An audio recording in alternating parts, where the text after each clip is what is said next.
ในพี่น้องใจเขาเนี่ยเขารู้เลยโดยพอคัดเจอในแหละขันลาชูเจ้าเป็นคนคัดเจอเอาคงเอามูลชูเจ้าโดยชูเจ้าเสร็จเลยเขาก็มีแห่งใจซ้อมชูเจ้าโลลาดความปิติต่อกันเจอไหนมันบอกเขาข่มโจมเขาเพราะเขาข่มโจมเขานั่งบอกว่าเขาหัดอันดีเขาเนี่ยเขาหัดอันดีมันคำพ้องนั้นมันใจจากไหนหมดด้วยอันจ่าหมอนอันจ่าไปเฮ็ดทั้งวันเหตุการณ์ดีเขากะเฮ็ดผิดอันหนึ่งอันเดียวก็ได้นะเปิ้นต้องอันนั้นอันเดียวแค่เปลี่ยนจังไหนเจิมเปิ้นเจิมเฮาเจิมเปิ้นเฮาแค่เปลี่ยนจังก็บ่ทังเป็นจังนั้นน่ะก็บ่เฮาฝึกหาบ่ข่มโจมเฮาฝึกมุติตาอันสินธรรมบอกสั่งสอนไว้ว่าห่มโจมสาธุอนุโมทนาอันว่าไหนเพชรอันไหนมาย้อนฝากฟังไว้ในหมาโหใจเขาเนี่ยผักฟังไว้จึงหือละมันปองว่าเอามีดมาผ่าหมาโหใจและเอาลองห่มโจมเนี่ยเหมือนเช่นอันห่มโจมเช่นนั้นเอากระสายไว้ทั้งในมันใช่จึงไหน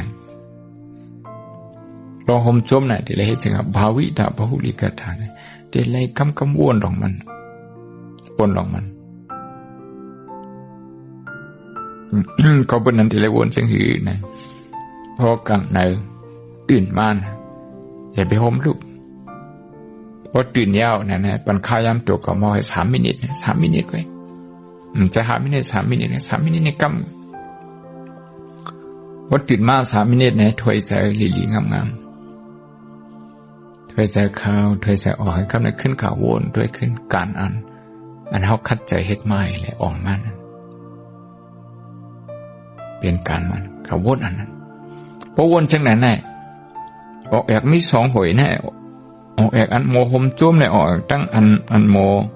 ไม่ใจ2 อันแน่นะเขาติอันแล้วเขามาติ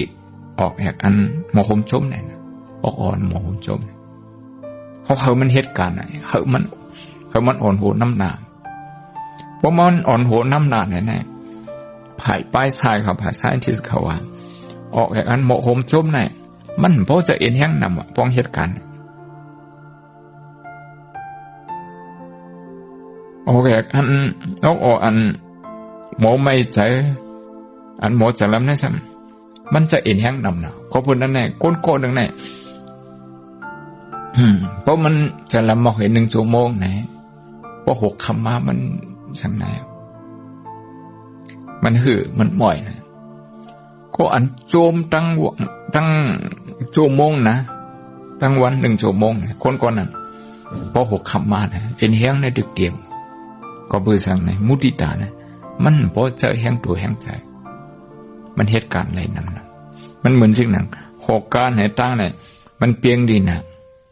ตั้งกวางดีนะตั้งสื่อยังเนี่ยมันหมื่นดีไหนแหละ6 ก้าก่อนน้ำมันก็พบมดน้ำคน6 ก้าก็เพิ่มไว้ก้นอันไรขึ้น100อันตั้งมันก็โคตรที่ไหนไหน6 ก้ามันก็น้ำมันก็เลยใจนะเมื่อนั้นออกแอกเขาเนี่ยเป็นจังไหน